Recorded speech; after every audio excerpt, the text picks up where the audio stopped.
Hello everyone, good morning. तो linear equation in one variable का part 3 है।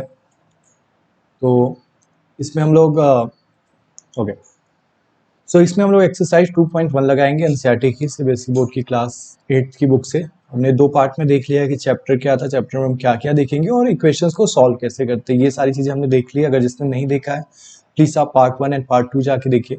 इसमें हम लोग स्टार्ट करते हैं एक्सरसाइज 2.1 से। ठीक है, तो इसका जो पहला क्वेश्चन है, जैसे मैंने आपको पहले ही बिगनिंग में बताया था कि पहले एक्सरसाइज में हमें इक्वेशंस दिए होंगे, हमें जस्ट उसको सॉल्व करना है। तो इसका जो पहला क्वेश्चन है आप लोग की बुक में होगा, आप लोग अगर उसको देखते होंगे तो ये पहला क्वेश्चन है, सिंपल सा है, x-2 इक्वल टू 7। तो जो स्टेप्स मैंने आपको बताए तो उन्हीं को फॉलो करते हुए आंसर आ जाएगा। क्या बताया था कि लेफ्ट में होना चाहिए, ऑलरेडी है। एक जगह दिखना चाहिए, ऑलरेडी दिख रहा है। ऊपर होना चाहिए, ऑलरेडी है। अकेला करना है, तो यहाँ पे x के साथ क्या है, -2। प्लस माइनस वाले जब उधर जाते हैं तो उनके पहले की जो साइन होती है उसका उल्टा करते हैं। तो -2 यहाँ से गया तो यहाँ कुछ नहीं बचा। 7 पहले से यहाँ था तो वहीं रहेगा पहले। -2 इधर आके क्या कर देगा, +2 कर देगा।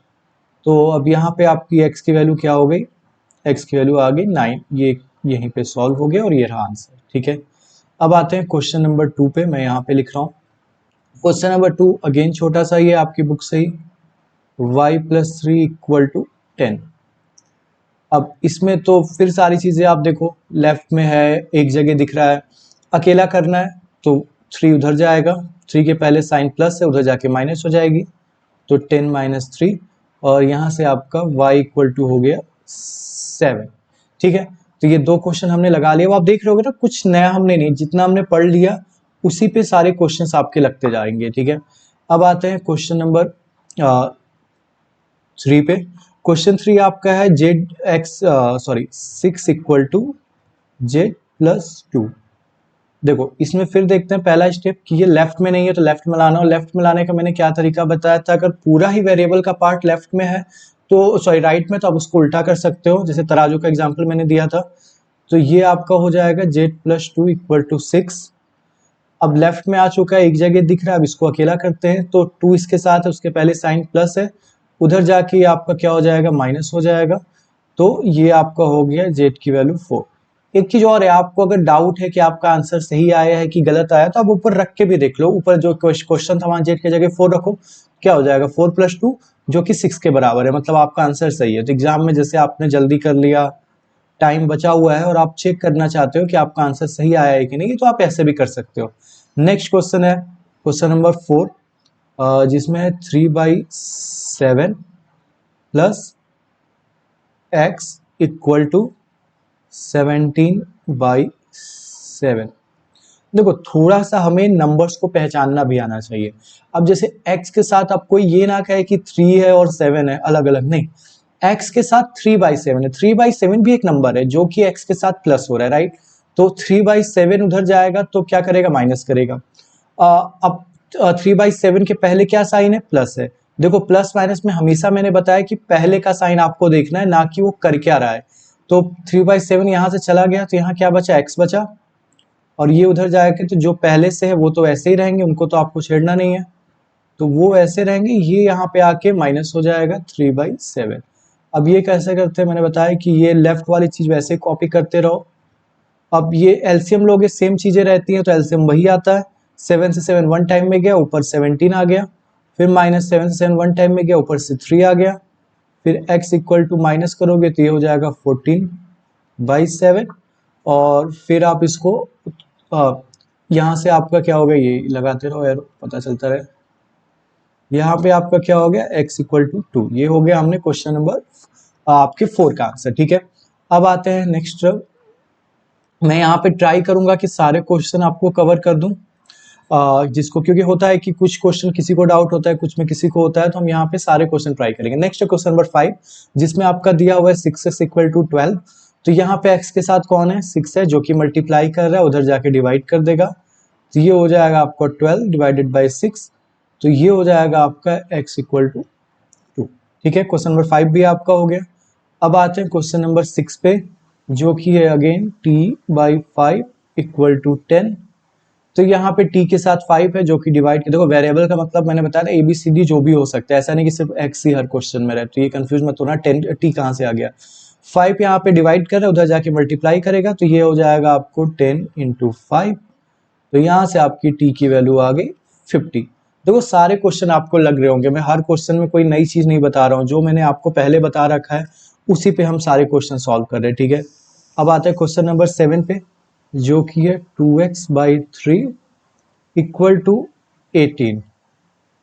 इसको आप करोगे तो क्या हो जाएगा, ये यहाँ पे देखो 2 और 3 है। हाँ एक चीज और है, जैसे मैंने बताया था आपको स्टार्टिंग में, मल्टीप्लाई और डिवाइड वाले बताते हैं पहले कौन जाएगा, और अगर वो कर रहे हैं तो वो जाएंगे, वरना प्लस माइनस वाले जाएंगे। पर अगर मल्टीप्लाई डिवाइड दोनों हो या सिर्फ प्लस माइनस हो, जैसे फॉर एग्जाम्पल एक मैं यहाँ पे एग्जाम्पल देता हूँ कि जैसे +3 - 7 है, इनमें से कौन पहले जाएगा, 3 या 7। और ऑब्वियसली आप यहाँ पे सॉल्व भी कर लो, -4 करके उसको भेज दो, तो वो भी कर सकते हो, बट प्लस माइनस या मल्टीप्लाई डिवाइड आपस में कोई भी जा सकता है, ठीक है, उनमें कोई दिक्कत नहीं होती। जैसे 2 और 3 यहाँ पे दोनों मल्टीप्लाई कर रहे हैं, मतलब 2 मल्टीप्लाई कर रहा है, 3 डिवाइड कर रहा है, और दोनों पूरे को कर रहे हैं मतलब, तो इन दोनों में कोई भी पहले जा सकता है, तो आपको जो सही लगे वो भेज दो। तो आपने 3 भेजा, तो 3 वहां पे जाके क्या करेगा, यहाँ डिवाइड कर रहा था तो यहाँ जाके मल्टीप्लाई कर लेगा।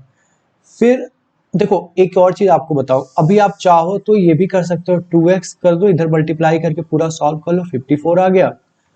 फिर आप कर लो ये 2x = सॉरी 2 नहीं, x, आप 2 अब उधर जाएगा तो ये जाके 54 ÷ 2 कर देगा, तो ये आपका आ जाएगा, क्या कहते हैं, x की वैल्यू आ जाएगी आपकी 27, ठीक है, कोई दिक्कत नहीं है, सारा कुछ सही है।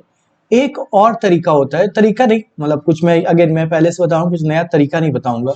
जैसे मान लो जब आप इस स्टेप पे थे जहां पे आपने लिखा था 2x × 18 × 3, ठीक है, तो जब आपने ये लिखा हुआ था तो आप एक चाहो तो मल्टीप्लाई करके सॉल्व कर लो या रहने दो, क्योंकि आपको पता है 2 यहाँ मल्टीप्लाई कर रहा है, बाद में जाके डिवाइड करेगा तो हम 2 को 18 से कैंसिल कर देंगे, तो कैलकुलेशन थोड़ी आसान हो जाती है, राइट।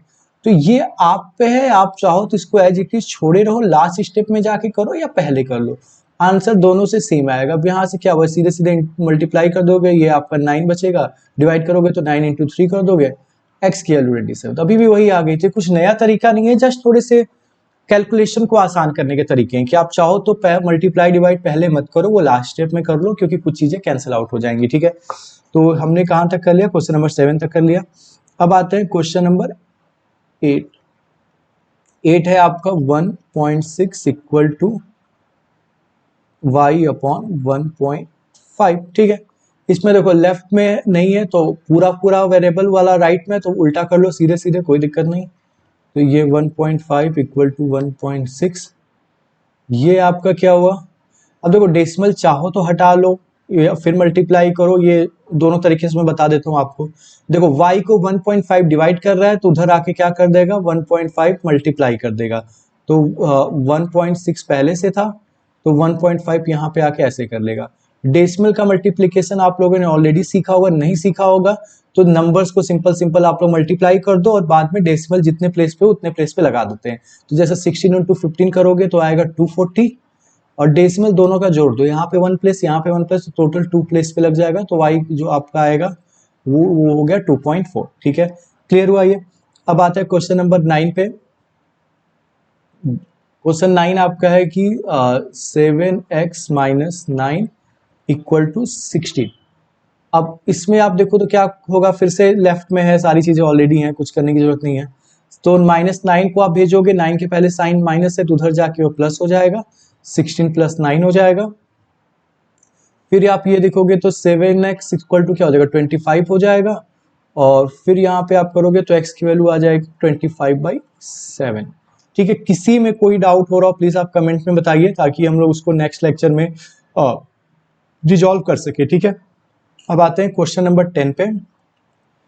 क्वेश्चन 10 आपका है 14y - 8 = 13, ठीक है। फिर ये भी सिंपल ही है, लेफ्ट में सारी चीजें ऑलरेडी हैं, अकेला करना है, 14 मल्टीप्लाई कर रहा है पर सबको नहीं कर रहा है, इसलिए 14 नहीं जाएगा, -8 जाएगा। -8 को आप भेजोगे तो उधर जाके प्लस हो जाएगा, तो 14y = आपका हो गया 13 + 8, ठीक है। अब यहाँ पे आप करो ऐड कर लो, वहां पे 13 प्लस 8 कितना हो जाता है आपका 21। फिर यहाँ से y 14 जाके उधर डिवाइड कर देगा 21/14 और फिर ये आपके y इक्वल टू आ गया 3/2। ठीक है, ये हो गया। अब आते हैं क्वेश्चन नंबर 11 पे। तो यहाँ पे आपका क्या है, क्वेश्चन है 17 plus 6p equal to 9। Again p के साथ यहाँ पे 6 और 17 है, अकेला करना है तो उनको उधर भेजना पड़ेगा। मल्टीप्लाई डिवाइड वाला बताएगा, 6 बताएगा, बट 6 से p को कर रहा है इसलिए 6 नहीं जाएगा, 17 जाएगा। 17 के पहले यहाँ प्लस है तो वो चला जाएगा उधर, यहाँ बचेगा 6p और ये यहाँ पे आके 9 माइनस 17। देखो यहाँ ध्यान रखना 9 पहले से था तो 9 की पोजीशन मत हटाना। बहुत लोग 17 माइनस 9 कर देते हैं, वो नहीं करना, जो आएगा 9 के बाद आएगा। अब ये आपका 6p हो गया, 17 में से 9 माइनस आप कर दोगे आपका आ जाएगा कितना 8 और माइनस का आएगा। फिर आपका क्या होगा, यहाँ से p की वैल्यू आप निकालोगे, p हो जाएगा 6 मल्टीप्लाई कर रहा है उधर जाके डिवाइड कर देगा तो -8/6 और यहाँ पे आपका p की वैल्यू क्या आ जाएगी -4/3। ठीक है, तो ये भी हो गया। और अब इस एक्सरसाइज का आई गेस ये लास्ट क्वेश्चन है। यस, सो हम 12th वाला देख लेते हैं जो कि एक्सरसाइज का लास्ट क्वेश्चन है। तो जो कि है x/3 + 1 इक्वल टू 7/15। ठीक है, अब देखो, हाँ, अब x के साथ 3 है जो कि डिवाइड कर रहा है और 1 है जो कि प्लस कर रहा है। तो 3 सबको डिवाइड नहीं कर रहा है इसलिए 3 पहले नहीं जाएगा, तो आप x/3 को यही रहने दो। ये उधर जाएगा तो ये क्या हो जाएगा 7/15 पहले से है और ये आके -1 कर देगा। अब इसको कैसे सॉल्व करते हैं आप लोग को ऑलरेडी आता होगा, लाइक इसके नीचे कुछ नहीं है तो 1 हो गया। ये लेफ्ट वाला भूल मत जाना, हर स्टेप पे लेफ्ट वाला एज इट इज कॉपी करना अगर राइट में कैलकुलेशन कर रहे हो, और राइट वाला सॉल्व करते रहो। ठीक है, तो ये x/3 हो गया। अब यहाँ पे आप एलसीएम लोगे 1 और 15 का, वही आएगा, 1 रहता है तो दूसरा वाला ही आता है 15। 15 से 15 1 टाइम में गया, ऊपर इंटू कर दोगे 7 आ गया, माइनस करोगे 1 से 15 टाइम्स में, 15 से इंटू कर दोगे 15 आ जाएगा, राइट। अब यहाँ पे आप गए x/3 इक्वल टू ये हो गया, माइनस करोगे तो -8/15। अब क्या होगा, 3 यहाँ पे डिवाइड करा उधर जाके मल्टीप्लाई कर देगा तो 8 इंटू 3/15। यहाँ पे आप चाहो तो कैंसिल आउट कर सकते हो, तो ये आपका हो जाएगा, ऊपर 1 बचेगा और नीचे बचेगा 5। तो ये हो जाएगा आपकी x की वैल्यू जो है वो हो जाएगा -8/5। तो ये आपका आंसर आ गया। तो देखा आप लोगों ने, हमने एक्सरसाइज 2.1 के सारे क्वेश्चंस लगा दिए। मैंने आपको इस पूरी एक्सरसाइज के जितने भी क्वेश्चंस लगा उसमें कोई भी नया नहीं पढ़ाया। जो मैंने आपको सेकंड लेक्चर में, फर्स्ट लेक्चर में पढ़ाई थी चीज़ें, वही उसी पे सारी चीज़ें लगी। और सिर्फ यही नहीं, आपके सेकेंड और थर्ड फोर्थ एक्सरसाइज भी उन्हीं सब पे लग जाएगा। ठीक है, तो कैसा लगा आपको जरूर कमेंट में बताइए। कोई डाउट हो प्लीज़ उस पर पूछिए ताकि मैं नेक्स्ट लेक्चर में या उसके लिए सेपरेट लेक्चर बना के आपका वो डाउट रिजॉल्व कर सकूँ। Thank you.